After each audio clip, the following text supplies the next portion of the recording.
મારા જોડે પ્રૂફ પણ છે અને મેં વારંવાર રજૂઆત કરી છે. તમે પૈસા ફ્રોડ કરીને લો એ વસ્તુ અલગ છે અને હું પણ એક સરકારી માણસ જ છું. હું પોતે સિવિલ હોસ્પિટલમાં ફરજ બજાવું છું.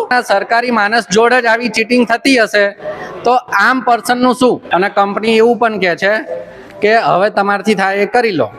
મિત્રો, નરોડામાં આવેલો એસપી ટાટાનો શોરૂમ જે નરોડા ઓવરબ્રિજની નીચેની સાઈડ આવેલો છે, તેના ઓથોરિટી પર્સન એટલે લાઈક મેનેજર સાથે વાત કરવામાં આવી કે શું છે આની સમગ્ર ઘટના, પ્લીઝ સમજાવો, કસ્ટમર સાથે કોઓપરેટ કરો.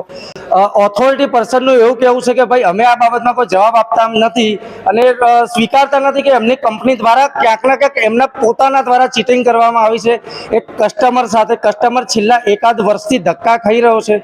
પોતાની ગાડી છોડાવ્યા બાદ કંપની ટાટા કંપની પૈસા તો લે છે એક્સટેન્શન વોરંટીના, પરંતુ જે એક્સટેન્શન વોરંટી આપવામાં નથી આવતી, હવે ટાટા કંપનીના એમ્પ્લોય ક્યાંક ને ક્યાંક ગલ્લે ટલ્લે કરી રહ્યા છે. શું છે સમગ્ર મામલો, જુઓ આગળ વિડીયોમાં. લગભગ હું 6-7 મહિનાથી કે 8 મહિનાથી કંપનીના સર્વિસ શોરૂમમાં આવું છું અને મેં વારંવાર રજૂઆત કરી છે કે મને એક્સટેન્ડેડ વોરંટી આપવાનું કીધેલ છે.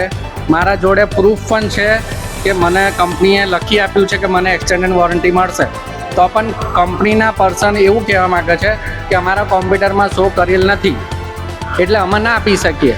અને કંપની એવું પણ કહે છે કે હવે તમારથી થાય એ કરી લો. એટલે મેં કંપનીના પોર્ટલ પર કસ્ટમર કેરમાં ઈમેલ દ્વારા બી ફરિયાદ કરી છે અને મેં મીડિયામાં બી ફરિયાદ કરી છે કે જેથી મારો ઉકેલ આવી શકે. અને રહી વાત એ કે પૈસાની વાત અલગ વસ્તુ છે અને ફ્રોડ, તમે પૈસા ફ્રોડ કરીને લો એ વસ્તુ અલગ છે. અને હું પણ એક સરકારી માણસ જ છું.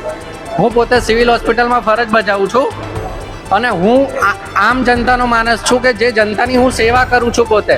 અને જો જનતાના સરકારી માણસ જોડે જ આવી ચીટિંગ થતી હશે તો આમ પર્સનનું શું? ટાટા એટલે ભારતની નંબર 1 કંપની, પણ ટાટાની કંપની તો સિવાય તે જે એમ્પ્લોય કામ કરે છે એ ચીટિંગ કરીને જો પૈસા ઉઘરાવતી હશે તો એ તો ખરાબ વસ્તુ છે. અને 100% મને છે ને એક્સટેન્ડેડ વોરંટી મળવી જોઈએ. અને હું લગભગ 8-9 મહિનાથી ધક્કા ખાઉં છું અને મારો સમય વ્યર્થ થાય છે. ત્યાં